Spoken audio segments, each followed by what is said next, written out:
নমস্কার বন্ধুরা, তোমরা কেমন আছো? আশা করছি ভালো আছো। আমিও ভালো আছি। তো গাইজ, আজকে হচ্ছে আমার নেক্সট মিনি ব্লগ। তো ব্লগটা হচ্ছে এখান থেকে শুরু।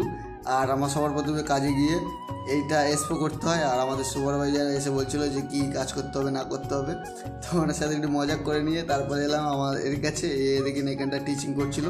তো এটা করার কারণ হচ্ছে কি, আমাদের ওখানটা মেশিনের ভেতর থাকে এটা। তো তারপরে চলে এলাম আমাদের এবারে যেখানটা ক্লিন হচ্ছিলো, আমিও একটু ক্লিন করছিলাম এরকম ঝাড়ু ভরে নিয়ে।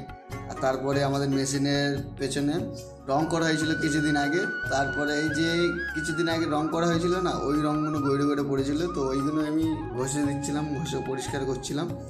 তো পরিষ্কার করে নিয়ে তারপরে আমি গেছিলাম চা খেতে। চাটা করে নিয়ে চা খেতে গেছি। তো আমাদের 3 টাইম চা দেওয়া হয়। তো গাইস, চাটা খাচ্ছিলাম আর চাটা খুব সুন্দর হয়েছিল। তো চলো, এই ভিডিওটা এই পর্যন্ত। তো ভিডিওটা ভালো লাগে লাইক শেয়ার কমেন্ট করে দেবেন। দেখা হচ্ছে নেক্সট ভিডিওতে। টাটা।